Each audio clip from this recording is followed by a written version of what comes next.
নমস্কাৰ সমগ্ৰ অসমবাসীক বিল চিত্না অসমৰ তৰফৰ পৰা বৈপ্লৱিক অভিবাদন জ্ঞাপন কৰিছোঁ। ইতিমধ্যে আমি এটা ভিডিঅ' প্ৰত্যক্ষ কৰিছোঁ যে যোৱাকালি যি অসম দিৱস বা চুকাফা দিৱস আছিলে, উক্ত অসম দিৱস বা চুকাফা দিৱসত হৈ যোৱা এটা ঘটনা, যিটো ঘটনাৰ কাৰণে বিলাচিতা অসমৰ তৰফৰ পৰা আমি সঁচাকৈ নেকিব বুলি কোৱা যিগৰাকী শিল্পী কণ্ঠশিল্পীগৰাকীৰ ওচৰত আমি সঁচাকৈ ক্ষমা প্ৰাৰ্থী। উক্ত অনুষ্ঠানটোত মই নাছিলোঁ যোৱাকালি, কিন্তু আমি যিমানখিনি খবৰ পাইছোঁ বা যিমানখিনি খবৰ গম পালোঁ যে যোৱাকালি যিমানখিনি অথন্তৰ হৈ গ'ল, সেই অথন্তৰ বিষয়তে মই ৰাইজলৈ কথাখিনি আগবঢ়াব বিচাৰিছোঁ। কাৰণ বৰ্তমান সময়ত বিলাচিতা অসমৰ মজিয়াখন বা সত্তা তথা ভেটিটোক অসমৰ ৰাইজে, অসমৰ মানুহে বা বিভিন্ন মহলে এই সত্তাটোক সন্মান কৰিবলৈ আৰম্ভ কৰিছে, বিশ্বাস কৰিবলৈ আৰম্ভ কৰিছে।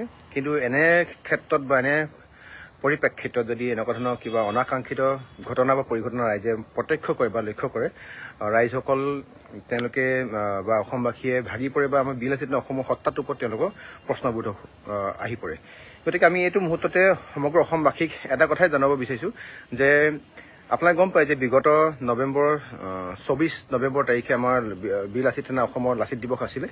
আমি গুৱাহাটী জিলা সমিতিয়ে ঠিক প্ৰত্যেকখন জিলা সমিতি বা আঞ্চলিক সমিতিয়ে বা প্ৰত্যেকখন জিলাই নিজাববীয়াকৈ লাচিত দিৱস উদযাপন কৰিছিলোঁ। এইবাৰ আমি বিলাচিতা অসম কামৰূপ জিলা সমিতিয়ে দিছপুৰত উদযাপন কৰিছিলোঁ। গতিকে আমি খুব বেছি ব্যস্ত থকাৰ কাৰণে ৰঙিয়া আঞ্চলিক সমিতিয়ে যি অসম দিৱস উদযাপন কৰিছিলে, আপোনালোকে গম পায় যে যিকোনো ধৰণৰ দিৱস আমি ৰাইজৰ কাৰণে বা বীৰ পুৰুষজনক আমি স্মৰণ কৰাৰ উদ্দেশ্যেৰে ৰাইজৰ মাজত এনেকুৱাবিলাক অনুষ্ঠান পতা হয়। আপোনালোকে গম পায় ৰাইজৰ দান বৰঙণি সহায় সহযোগিতা লৈ এনেকুৱা অনুষ্ঠানবিলাক আয়োজন কৰা হয়। আৰু বীৰ বীৰাংগনাসকলক স্মৰণ কৰি ৰাখিবৰ কাৰণে, তেওঁলোকৰ ব্যক্তিত্ব, তেওঁলোকৰ সততা, তেওঁলোকৰ যি বীৰত্বক আমি স্মৰণ কৰিবৰ কাৰণে জাতি গঠন প্ৰক্ৰিয়াটোক আমি ৰাইজৰ মাজত স্মৰণৰ যোগেদি তেওঁলোকক জীয়াই ৰাখিবৰ কাৰণে এনেকুৱা অনুষ্ঠান অনুষ্ঠিত কৰা যায়। গতিকে বিলাচিতা অসম আমি কামৰূপ জিলা সমিতিয়ে বিষয়টো আমি অৱগত হৈছোঁ, দেখিছোঁ, যেতিয়া গম পালোঁ যে এনেকুৱা এটা ঘটনা ঘটিছে শিল্পীগৰাকীৰ লগত। গতিকে শিল্পীগৰাকীৰ ওচৰত যদিও ৰঙিয়া সমিতিখন আমাৰ বিলাচিতা অসম গুৱাহাটীৰ নেতৃত্বত নাছিলে, তথাপিতো আমি বিলাচিতা অসম কামৰূপ জিলা সমিতিয়ে তেওঁলোকৰ ওচৰত আমি ক্ষমা প্ৰাৰ্থী। শিল্পীজনৰ লগত এনেকুৱাখিনি কৰিব নালাগিছিলে, এইটো ভুল হৈছে। যিটো ভুল ভুলেই হয়, যিটো শুদ্ধ শুদ্ধ। গতিকে তেওঁলোকেও এইটো স্বীকাৰ কৰিছে যে প্ৰথমবাৰৰ বাবে তেওঁলোকে এনেকুৱা ধৰণৰ অনুষ্ঠান আয়োজন কৰিছিলে। গতিকে তেওঁলোকৰ ভুল থাকি গ'ল। আৰু ইয়াৰ পৰা আমি শিল্পীজনৰ ওচৰত ক্ষমা বিচৰাৰ উপৰিও এটা কথা আমি ক'ব বিচাৰিছোঁ যে অসমবাসীয়ে যিখিনি বিশ্বাস আৰু আশ্বাস আমাৰ ওপৰত ৰাখিছে, যিখিনি সততা ৰাখিছে, সেইখিনি সদায় ৰাখি যাওক। কেতিয়াও কোনো কাৰণত এনেকুৱা নহয় যে ৰঙিয়া উক্ত ঘটনাটোৱে আপুনি গোটেই সমগ্ৰ বিলাচিতা সত্তাটোক আপোনালোকে ভুল বুলি ক'ব নোৱাৰে। কাৰণ যোৱাকালি শিল্পীজনে নিজে কৈছে যে বিলাচিতা অসমৰ সত্তাটোক মই দোষাৰোপ কৰিবলৈ নাযাওঁ, নিৰ্দিষ্ট এজন ব্যক্তিয়ে এই বিষয়টোৰ ক্ষেত্ৰত জড়িত হৈছে। কিন্তু আপোনালোকক আমি বিলাচিতা অসম কামৰূপ জিলা সমিতিয়ে, ৰঙিয়া আঞ্চলিক সমিতিয়ে যিখিনি কৰিলে, সেই ক্ষেত্ৰত যদি প্ৰাপ্য যদি কাৰোবাক দিবলৈ বাকী আছে, কাৰোবাক যদি কিবা চুক্তিৰ মতে যদি টকা পইচা দিবলৈ বাকী আছে, তেতিয়াহ'লে বিলাচিতা অসম কামৰূপ জিলা সমিতিয়ে তথা তামোলপুৰ জিলা সমিতিও আমালৈ অলপ আগত ফোন কৰিছে। আমি লগ লাগি আমি আপোনালোকক যি টকা পইচা দিবলৈ আছে, প্ৰাপ্য আপোনালোকক ঘূৰাবলগীয়া আছে, আমাৰ লগত যোগাযোগ কৰিলে হ'ল। মোৰ নেকিব বুলি কোৱা যিগৰাকী কণ্ঠশিল্পী, তেখেতৰ ফোন নম্বৰ মোৰ লগত নাই। বিলাচিতা অসমৰ কামৰূপ জিলা সমিতিৰ তৰফৰ পৰা মই মুখ্য সচিব বিকাশ অসমে ক'ব বিচাৰিছোঁ। আৰু তামোলপুৰ জিলা সমিতিৰ আমাৰ ধ্ৰুৱৰ অলপ সময় আগত মোৰ লগত যোগাযোগ কৰিছে। যদি কিবা প্ৰাপ্য বাকী আছে, ৰঙিয়া আঞ্চলিক সমিতিয়ে হওক বা ৰঙিয়াৰ সেই আয়োজক সমিতিয়ে যি প্ৰাপ্য আদায় কৰা নাই বা দিয়া নাই, যদি কিবা কাৰণত দিয়া নাই অনুষ্ঠানলৈ মাতি আনি, বা কিবা কাৰণত যদি প্ৰাপ্য দিবলৈ আদায় কৰিবলৈ যদি বাকী আছে, তেতিয়াহ'লে বিলাচিতা অসম গুৱাহাটী বা কামৰূপ জিলা সমিতিয়ে তাৰ দায়িত্ব সম্পূৰ্ণকৈ ল'ম। তাৰোপৰি আমাৰ লগত তামোলপুৰ জিলা সমিতিয়ে অলপ আগত মোৰ লগত যোগাযোগত আহিছে যে এনেকুৱা ধৰণৰ পৰিঘটনাত আমি সঁচাকৈ মৰ্মাহত হওঁ। কাৰণ কেতিয়াও আমি ৰাইজৰ মৰমত জীয়াই আছোঁ। ৰাইজে যদি আমাক বেয়া পাবলৈ আৰম্ভ কৰে, তেতিয়া তাতকৈ আমাৰ কাৰণে অভিশাপ একো হ'ব নোৱাৰে। গতিকে ৰঙিয়া আঞ্চলিক সমিতিয়ে যিটো ভুল কৰিছে, সেই ভুলটোক ৰাইজৰ লগত আমিও একাষাৰে কৈছোঁ, এইটো ভুল হৈছে। এনেকুৱা ধৰণৰ হ'ব নালাগিছিলে, বিসংগতি হ'ব নালাগিছিলে। কিন্তু হস্তিও পিছলৈ পাওঁ, সজ্জনেও বুৰণাও। কেতিয়াবা সাধুজনৰো কেতিয়াবা ভুল হয়, অভিজ্ঞ ব্যক্তিৰ ভুলত তেওঁলোকে প্ৰথমবাৰৰ বাবে উক্ত অনুষ্ঠান আয়োজন কৰিছিলে। কাৰণ খুব ঘপককৈ 24 নৱেম্বৰত আমাৰ লাচিত দিৱস আছিলে, তাৰ 24 নৱেম্বৰৰ ঠিক এসপ্তাহৰ পাছতে তেওঁলোকে বা এসপ্তাহ বা 10 দিনৰ পাছতে তেওঁলোকে অনুষ্ঠানটো আয়োজন কৰিছিলে ৰঙিয়াত। গতিকে তেওঁলোকে আমাৰ লগতো খুব বেছিকৈ এই বিষয়টোৰ ক্ষেত্ৰত যোগাযোগ সঘনাই নাছিলে। কেন্দ্ৰীয় সমিতিৰ লগতো এই বিষয়টো খুব বেছিকৈ যোগাযোগত নাছিলে। তেওঁলোকে নিজেই বিষয়টোক পাৰিম বুলি ভাবি আগবাঢ়ি গৈছিলে, কিন্তু অৰ্থন্তৰ ঘটিলে। এই অৰ্থন্তৰক অসমৰ ৰাইজে নিজৰ ল'ৰা বুলি, নিজৰ ককাই ভাই বুলি ক্ষমা কৰি ল'লে হ'ল। আৰু ৰঙিয়াই কৰা যিটো ভুল, সেই ভুলৰ কাৰণে ৰঙিয়া আঞ্চলিক সমিতিয়ে যিখিনি ভুল কৰিলে বা যিখিনি মানে অপ্ৰীতিকৰ এটা পৰিস্থিতিৰ লগত মুখামুখি হ'বলগীয়া হ'ল, তাৰ কাৰণে বীৰলাচিত অসম কামৰূপ জিলা সমিতিৰ তৰফৰ পৰা মই বিকাশ অসমে নিজেই গোটেই বিষয়খিনি মই গাঁত পাতি লৈছোঁ। আৰু কিবা যদি প্ৰাপ্য যদি আদায় কৰা নাই, আকৌ মই বাৰে বাৰে কৈছোঁ, যিমান টকা দিবলগীয়া আছে আমি দুদিন দেৰিকৈ হ'লেও গুৱাহাটী তথা কামৰূপ জিলা সমিতিয়ে শিল্পীজনৰ টকা পইচা আমি আদায় কৰি দিম। কাৰণ অলপ দিনৰ আগত যি আমি লাচিত দিৱস পাতি গৈছোঁ, তাতো আমি মন্টুমণি শইকীয়াক মাতি আনিছিলোঁ। মন্টুমণি শইকীয়াক আমি মঞ্চত উঠাৰ আগতে তেখেতৰ যি প্ৰাপ্য পইচা 1 টকা বাকী নৰখাকৈ আমি প্ৰত্যেকজন শিল্পীক সেই ৰাতিৰ ভিতৰতে দি দিছোঁ। কাৰণ আমি প্ৰথমবাৰৰ বাবে পাতিছিলোঁ লাচিত দিৱস ভাগ গুৱাহাটী তথা মাজমজিয়া দিছপুৰত। আমি যদিও লাচিত দিৱস ভাগ প্ৰথমবাৰৰ বাবে পাতিছিলোঁ, কিন্তু আমাৰ মাজত 100 বাৰতকৈ ওপৰত মিটিং হৈছে, গ্ৰুপকৈ মিটিং হৈছিলে। তেওঁলোকে সম্ভৱ এইখিনি কথা ভবা নাছিলে যে খুব সহজে হৈ যাব বুলি ভাবিছিলে, কাৰণ এটা অনুষ্ঠান আপোনাৰ অনুষ্ঠিত কৰিবৰ কাৰণে ইমান সহজ কথাও নহয়। গতিকে মই এটা কথা ক'ব বিচাৰিছোঁ যে ৰাইজে যিখিনি মৰম আমাৰ ওচৰত ৰাখিছে, যিখিনি বিশ্বাস ৰাখিছে, আমাৰ ওচৰত ৰাখক। আৰু আমাৰ ভুল হ'লে আপোনালোকে শুধৰাই দিব লাগিব, কাৰণ আমাৰ অভিভাৱক বুলিবলৈ কোনো নাই। আজি আমাৰ অভিভাৱক বুলি ক'লে আমাৰ চাউলুং চুকাফা নহয়, আমাৰ অভিভাৱক বুলি ক'লে আমাৰ আজি বীৰলাচিত বৰফুকন নহয়। আমাৰ অভিভাৱক বুলি ক'লে আমাৰ অসমৰ ৰাইজ, যি ৰাইজে আমাক চাই আছে, যি ৰাইজে আমাৰ শুদ্ধত হাত চাপৰি দিছে, আমাৰ ভুলত সমালোচনা কৰিছে। গতিকে আমি ৰাইজৰ ঊৰ্ধত কেতিয়াও কোনো কাৰণত নহয়। ৰঙিয়া আঞ্চলিক সমিতিয়ে যিখিনি ভুল কৰিছে, তাৰ বাবে মই ব্যক্তিগতভাৱে সংগঠনৰ পৰা, কামৰূপ জিলা সমিতিৰ পৰা, গুৱাহাটীৰ পৰা মই ক্ষমা প্ৰাৰ্থী। গতিকে ইতিমধ্যে মই ৰঙিয়া আঞ্চলিক সমিতিৰ লগত যোগাযোগত আহিছোঁ। আৰু তেওঁলোকৰ যিখিনি প্ৰাপ্য এতিয়াও কিবা কাৰণত যদি দিবলগীয়া আছে কোনোবা শিল্পীক, যিকোনো ধৰণৰ শিল্পীক প্ৰাপ্য আদায় কৰি দিয়াটো, সম্পূৰ্ণকৈ পে'মেণ্ট কৰি দিয়া দায়িত্ব গুৱাহাটীয়ে নিজে ল'ম। আৰু তামোলপুৰ জিলা সমিতি আমাৰ লগত যোগাযোগত আহিছে যে বিকাশ দা আপুনি ৰাইজক কথাটো অৱগত কৰক, যদি কিবা কাৰণত যদি তেওঁলোকে পে'মেণ্ট দিবলৈ বাকী আছে। যদিও অনুষ্ঠানটো আমি পতা নাছিলোঁ, তেওঁলোকে অনুষ্ঠান ভাগ অনুষ্ঠিত কৰিছিলে, আমাক অতিথি হিচাপে তালৈ মাতিছিলে। উক্ত অনুষ্ঠানৰ যিকোনো ধৰণৰ পে'মেণ্ট আমি কৰিবৰ কাৰণে ৰেডি থাকিম। আৰু কোনো শিল্পীয়ে আমাক বেয়া পাব নালাগে, কাৰণ আপোনালোক আমি যেনেকৈ ৰাইজৰ মানুহ, আপোনালোকো ৰাইজৰ মৰম আশীৰ্বাদৰ মানুহ। আৰু গতিকে নিবিচাৰোঁ, আমাক প্ৰত্যেককে দৰকাৰ হ'ব। আৰু এনে এক অৰ্থন্তৰ সময়ত, জাতি এক সন্ধিক্ষণত, জাতি বিপদত আমি এজনে আনজনক বেয়া পাই থকাটো, এজনে আনজনক বোকা ছিটিয়াই থকাটো বেয়া কথা হ'ব। কাৰণ খুব বেছি টকাও নহ'ব চাগে। যি প্ৰাপ্য দিব লাগে আমি বীৰলাচিত অসম কামৰূপ জিলা সমিতি তথা তামোলপুৰ জিলা সমিতিয়ে লগ লাগি আমি আদায় কৰি দিম। আৰু আমি এইটো কথা ক'ব বিচাৰিছোঁ যে ক্ষমা বিচৰাটো খুব ডাঙৰ কথা নহয়। যদি ৰঙিয়া আঞ্চলিক সমিতিয়ে সঁচাকৈ যদি তেওঁলোকৰ মনত কিবা দোষাৰোপ কৰিছে, দুখ বেদনা জাপি দিছে, তেতিয়াহ'লে তেওঁলোকে ক্ষমা বিচৰাটো দৰকাৰ। ৰাইজৰ ওচৰত আমি চিৰকৃতজ্ঞ হৈ থাকিম, ৰাইজৰ ওচৰত আমি সদায় ঋণী হৈ থাকিম। আৰু ৰাইজে আমাৰ কাৰণে সকলোতকৈ ওপৰত। গতিকে ৰাইজৰ মৰম চেনেহক আমি সাৰোগত কৰি আমি সাহস হিচাপে লৈ অনাগত দিনত ৰাইজৰ এই সংগ্ৰামখন কৰি যাম। আমি কেতিয়াও কোনো কাৰণত ব্যক্তিগত সংগ্ৰাম কৰি থকা নাই। এটা কথা ক'ব বিচাৰিছোঁ, আজি যিমানবাৰ জেল খাইছোঁ, যিমানবাৰ এৰেষ্ট হৈছোঁ, ৰাইজৰ কাৰণে হৈছোঁ। মই এজন PhD কৰি থকা এজন ৰিচাৰ্চ স্কলাৰ হয়। মোৰ কোনো গাত খোজতি লাগি থকা নাই যে মই PhD কৰি থাকিম। MPhil কৰি থাকোঁতে জেলত গৈছোঁ, PhD কৰি থাকোঁতে মানে আপোনাৰ MPhil কৰি থাকোঁতে এৰেষ্ট খাইছোঁ, PhD কৰি থাকোঁতে জেলত গৈছোঁ। কোনো ব্যক্তিগত কাৰণত নহয়, ৰাইজৰ কাৰণে গৈছোঁ। আৰু মই এইটো কথা বাৰম্বাৰ ক'ব বিচাৰিম যে কিবা যদি ভুল থাকে, যিকোনো ধৰণৰ ভুলৰ কাৰণে শুধৰণিৰ কাৰণে সদা প্ৰস্তুত থকা এজন মই ব্যক্তি হয়। আৰু ৰঙিয়া আঞ্চলিক সমিতি কৰা ভুলৰ সমস্ত যি ভুল হৈছে ৰাইজে ক্ষমা কৰি লওক। আৰু যি কিবা প্ৰাপ্য আদায় কৰিবলৈ দিবলগীয়া আছে সেইখিনি গুৱাহাটীয়ে আমি গাঁত পাতি লৈছোঁ। ইতিমধ্যে আমি আলোচনা কৰিছোঁ, যিমান টকা হওক, লাগিলে 1000 টকা হওক, লাগিলে লাখ টকা হওক, দুদিন দেৰিকৈ হ'ব। বহুখিনি শুভাকাংক্ষীয়ে মোলৈ ফোন কৰিছে যে দাদা আপোনালোকৰ যদি কিবা এনেকুৱা ফিনেন্সিয়েল প্ৰব্লেম হৈছে, হয় আপোনালোকে জানে যে আমাৰ ৰাইজে আমাক এনেই চান্দা তোলে, আমুক তোলে, তামুক তোলে কৈ থাকে। আজিৰ ডেটত চান্দা কাকো নিদিয়ে। চান্দা তোলা এটা ছিষ্টেম বিশেষ ব্যক্তিৰ লগত থাকি গুচি গ'ল। আমি ৰাইজৰ পৰা, ৰাইজৰ সহযোগত, আপোনালোকে যিয়ে মোৰ ভিডিঅ' চাই আছে তেওঁলোকে মৰম দিছে, আপোনালোকে চেনেহ দিছে, আপোনালোকে সহযোগিতা কৰিছে কাৰণে আমি লাচিত দিৱস ভাগ পাতি গ'লোঁ। এতিয়া আমি লাচিত দিৱসৰ প্ৰায় আমাৰ 1 লাখ টকা আমাৰ নিজৰ ব্যক্তিগত ধাৰ আছে, বাকী আছে। কিন্তু সেই 1 লাখ টকা আমাৰ শুভাকাংক্ষী ইজনে সিজনে মিলাই আমি যেনে তেনে চলাই নিলোঁ। আৰু গতিকে এটা কথা ক'ব বিচাৰিছোঁ, ৰাইজৰ মৰমৰ অবিহনে একো বস্তু জীয়াই থাকিব নোৱাৰে। গতিকে তাত যদি কিবা ভুল থাকি গৈছে, আপোনাৰ তাৰ ৰঙিয়া যিকেইজন ব্যক্তি ইতিমধ্যে আপোনালোকে সংবাদ মেল দিছে, দেখিছে, তেওঁলোকে নিজৰ ভুলটো স্বীকাৰ কৰি লৈছে। আৰু মই এটা কথা ক'ব বিচাৰিম, ওচৰতে জোল খোৱা মানুহতকৈ দুজন মানুহ ওলাই আহক যে আমি আপোনাক সহায় কৰিম, অনুষ্ঠান ভাগ পাতিছিলে ক'ত কেনেকৈ পইচা অসুবিধা হ'ল কওক চাওক ৰঙীয়া অনুষ্ঠান ভাগ আমি পতা নাছিলোঁ বিলাসী দিনাখন গুৱাহাটী পতা নাছিলোঁ তথাপিতো আমি দায়িত্ব লৈছোঁ যে তোমালোকে এনেকৈ মানসিক চাপত ভুগি থকাতকৈ আমি যিমানখিনি পাওঁ সহায় কৰিবলৈ আগবাঢ়ি আহিম গতিকে আপোনালোকে গম পায় যে আমি যিকোনো অনুষ্ঠান প্ৰতিষ্ঠান আয়োজন কৰিবলৈ যাতে যথেষ্টখিনি অৰ্থৰ অসুবিধা হয় মানে সমস্যাত ভোগোঁ কিন্তু তাৰো মাজতো কিন্তু একাংশ শুভাকাংক্ষী থাকে যিসকলে আমাক এই ক্ষেত্ৰত সহায় সহযোগিতা আগবঢ়ায় গতিকে বাৰম্বাৰ এটা কথা ক'ব বিচাৰিম যিগৰাকী কণ্ঠশিল্পী বা যিকেইজন কণ্ঠশিল্পীক তেওঁলোকে কিবা যদি প্ৰাপ্য আদায় কৰা নাই তেতিয়াহ'লে বিলাসিতা অসম কামৰূপ জিলা সমিতি তথা তামোলপুৰ জিলা সমিতিয়ে আমি এই বিষয়টোত আমি দায়িত্ব ল'ম দুদিন দেৰিকৈ হ'লে আমি সকলো পইচা যিমান তেওঁলোকক প্ৰাপ্য দিব লাগে আমি প্ৰাপ্য আদায় কৰিম এই ক্ষেত্ৰত যদি আমাৰ কিবা ভুল ভ্ৰান্তি হৈছে ৰাইজে ক্ষমা কৰিব কাৰণ ভুল হৈ যাব পাৰে একো ডাঙৰ কথা নহয় ভুলৰ পৰাই মানুহে লাহে লাহে নিজৰ শুধৰণি হয় আমি দেখিবলৈ পাইছোঁ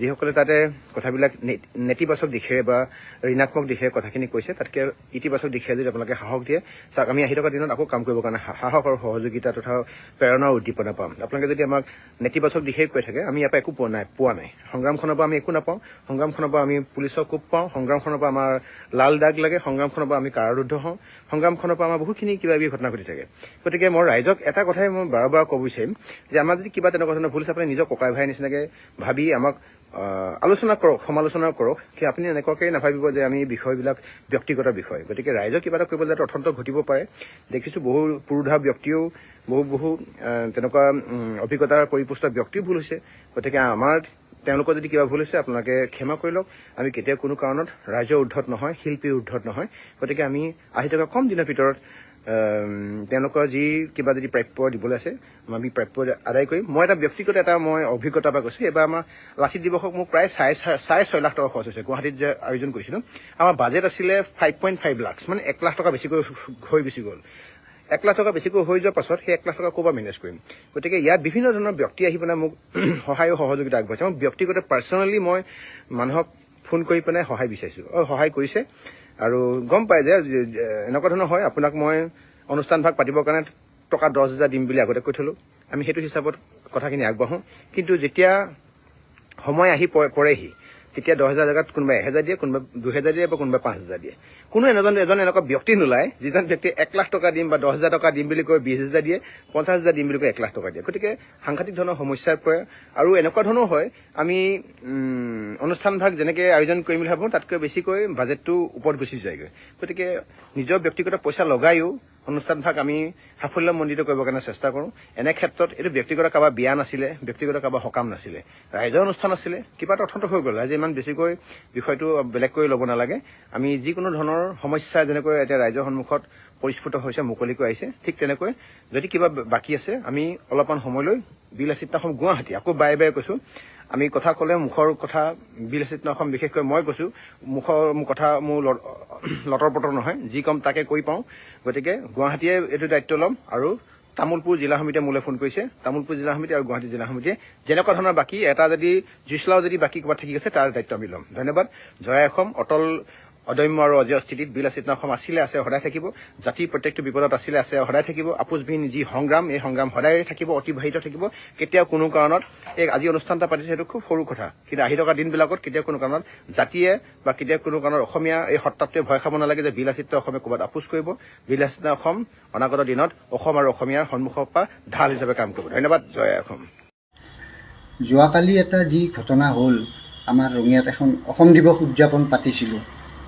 তাত কিছুমান অকণমান ভুল হ'ল ভুল এইটোৱে হ'ল ইমান ডাঙৰ এটা অনুষ্ঠান কোনো অভিজ্ঞতা নোহোৱাকৈ পাতিলোঁ তাৰ বাবে মই সমূহ ৰাইজক প্ৰাৰ্থনা জনালোঁ যাতে ক্ষমা প্ৰাৰ্থনা জনালোঁ যাতে মোৰ ভুল একো নধৰে আপোনালোকে এইবোৰ মানুহক আমি নিমন্ত্ৰণী পত্ৰ দিছিলোঁ তেওঁলোকে সকলোৱে আশ্বাস দিছিল যে আপোনালোকৰ ফাংচনত গৈ আপোনালোকক সহায় সহযোগ কৰিম ঘটনা এতিয়া এইটোৱে হ'ল যে কোনো এজন মানুহ অহা নাই বা আমাক আজিও কৈ আছে সঁহাৰি নাপালোঁ এই নেকিবৰ বিষয়টোৱে আহোঁ নেকিবকটো আমি কৈছিলোঁ যিটো তেওঁক ডাইৰেক্ট আমি যাব পৰা নাছিলোঁ তেওঁৰ ওচৰত অন্য মানুহৰ থ্ৰুৱেদি গৈছিলোঁ মোটামুটি 40% আমি পে'মেণ্ট কৰিছোঁ কালি ৰাতিও মই মোৰ তাত স্ক্ৰীনশ্বট আছে মই কালিও পে'মেণ্ট কৰিছোঁ 20,000 গতিকে আপোনালোকে অনলাইনত 30,000 কৰা গৈছে আৰু অফলাইন মৃণাল মিত্ৰিক তেখেতৰ হাতত 10,000 টকা দিয়া গৈছে গতিকে আজি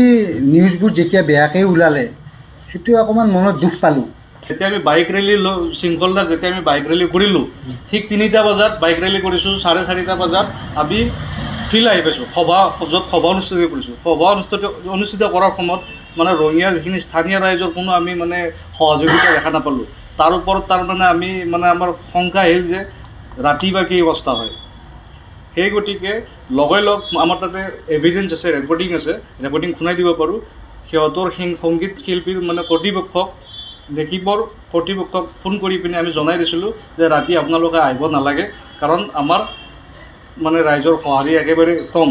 এতিয়াতে জনাই থৈছোঁ আপোনালোকে আহিব নালাগে। তাৰ ইচ্ছা কৰি পিনে তেখেতলোকে আহিছে। 7:30 অহা বুলি কৈছে নেকি, কালি এটা বাইটত পাইছোঁ মই 7:30 অহা বুলি কৈছে, কিন্তু আমি সমুদ্ৰ অনুষ্ঠানত দেখা পাইছোঁ ৰাতি 10টা বজাত। আৰু তেখেতে কৈছে মানে কি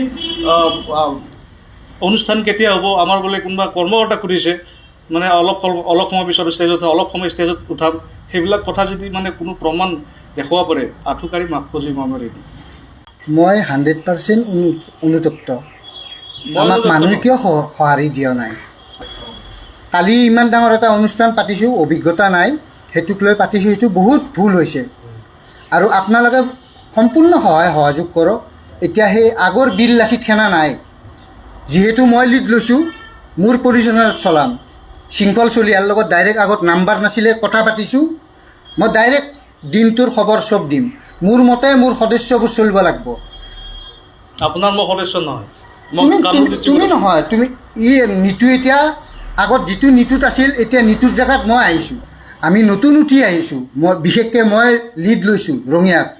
এতিয়া সেই আগৰ বিল লাচিত খানা নচলিব। মই মুখ্য সচিব, বহুত সদস্য আছে। কালি মোক মাজত এটা কথাই আছে, গাছত তুলি দি তলত কাটি দিয়া। আমাৰ ভিতৰুৱা কথা বহুত সদস্য সংশোধন হ'ব লাগিব। বিল লাচিত খানাক সকলোৱে শ্ৰদ্ধা কৰে, কিছুমান এনেকুৱা কাৰ্যকৰ্তা আছে আমাৰ ৰঙিয়াত, তেওঁলোকৰ কাৰণে বিল লাচিত খানা বহুত বদনামত যাই আছে। চবতকৈ ডাঙৰ কথাটো হৈছে কি, আপোনালোকে কালি ইমান ডাঙৰ এটা অনুষ্ঠান হৈ আছে, এই অনুষ্ঠানত ধাবাত বহি মদ খাই আছে। কি কৰিম মই অকলে নেকি বিল লাচিত খানা? কওকচোন। দলীয় কথা এইবিলাক এতিয়া কোৱা কথা নহয়। গতিকে দলটো সংশোধন হ'ব লাগিব। মই মৰিব লাগিলেও মই বিল লাচিত খানা মৰি যাম। কাৰোবাৰ যদি কোব খাব লাগে, মই বিল লাচিত খানাৰ কাৰণে আগত প্ৰথম কোব মই খাম। হয় তেওঁলোক থাকক, নহ'লে মই ছাইড হৈ যাম। মোটামুটি 40% আমি পে'মেণ্ট কৰিছোঁ। কালি অলৰেডি আগতে যিজন আৰ্টিষ্ট আছিলে, সেই আৰ্টিষ্টক আমি ডাইৰেক্ট যাব পৰা নাই। তেওঁৰ নাম্বাৰ বা কণ্টেক্ট নাম্বাৰ কোনো নাই। আমি অন্য মানুহ এজন মানে গৈছোঁ। সিহঁতে অলৰেডি মোৰ স্ক্ৰীনশ্বট আছে মোবাইলত। যোৱাকালিও মই 20,000 এটা দিলোঁ তেওঁক। আগতেও মোৰ পৰা প্ৰায় মৃণাল বুলি এজন আছে কেন্দুগনাত, তেওঁ থ্ৰু দি গৈছিলোঁ, তাক 10,000 দিছোঁ। সি দুবাৰ 5,000 7,000 এনেকৈ লৈ গৈ আছে। মোৰো হেডেক নাছিলে যে পইচাটো কমি থাকিলে মোৰে ভাল হয়, দিব যিহেতু লাগিব। ছিংগাৰৰ ভুল হোৱা নাই, যিজন দালালে মানে ছিংগাৰৰ ভুল হোৱা নাই। ছিংগাৰক আমি 100 বাৰ তেওঁক প্ৰণাম। মই কি কৈ আছোঁ ক'ব দিয়ক। যিজন দালালে এটা মদৰ বটল দিলে, দিনটো গান গায়, সেই দালালক মানে মৃণাল ব্যক্তিক 80,000 টকা বিল লাচিত খানাৰ পৰা তেখেতক লাগে গান গোৱাৰ কাৰণে। তাত অনুষ্ঠানটোত সেইদিনাখনে যোৱাকালি মানুহ মানে আমাৰ কৰ্মকৰ্তাৰ বাহিৰে ৰঙিয়া স্থানীয় ৰাইজ নাই অনুষ্ঠানত। ইভেন এটা গান নোগোৱাকৈ তেখেতক 40,000 টকা আমি দিছোঁ। আৰু অলৰেডি অহাৰ 5 ঘণ্টা পূৰ্বেই নিৰ্ধাৰিত সময় যিটো বান্ধি দিছিলোঁ, তাৰে 5 ঘণ্টা পূৰ্বে আমি জনাইছিলোঁ তেখেতক যে আপোনালোকে আহিব নালাগে, ক্ষতিপূৰণ দি দিম। তথাপিও তেখেতলোকে মানে বিতৰ্কত আহি গৈছে। আৰু অলপতে তেওঁলোকক দিম। আৰু এটা গুৰুত্বপূৰ্ণ কথা কৈ আছোঁ, অলপতে ৰঙিয়া কলেজত নেকিবুল জামানে 30,000 টকা নে 20,000 টকাত, এই দুটা ফিগাৰৰ ভিতৰত কোনোবা এটা তেখেতে পাৰফৰ্ম কৰি গৈছে। আজি আমাক 1,30,000 টকা দাবী কৰিছে তেখেতলোকে। আমি গম নাপাওঁ, কিন্তু লাষ্টত আজি এইখিনি কথা উপস্থাপন কৰিব লগা আমি বাধ্য। যিটো বস্তু ফিল্ডতে ছেটেল হৈছিলে, কাৰোবাৰ সঁহাৰি পালেও নাপালেও বিল লাচিত খানাত যিখিনি এগ্ৰিমেণ্ট কৰিছোঁ, অলপতো থাকিবই না, পাতিবই নোৱাৰিলোঁ কাৰণ নাপালোঁ। যিটো বস্তু কালি 20,000 20,000 মই ফিল্ডতে পে'মেণ্ট কৰিছোঁ, কৰি সমাপ্ত কৰিছিলোঁ, সেইটো বস্তু আকৌ থানাত কিয় আহিলে মই বুজি নাপালোঁ। সাক্ষী আছে তাৰ লগত, ছেটেল হৈ গৈছে। প্ৰগ্ৰেমটো যাব দিয়ক, মই কৰিম নহয় না। আমাৰ দলটোক কোনোবাই কাৰোবাৰ পৰিচালনাত আমাৰ দলটোক মানে বদনাম কৰাৰ নামত লাগিছে।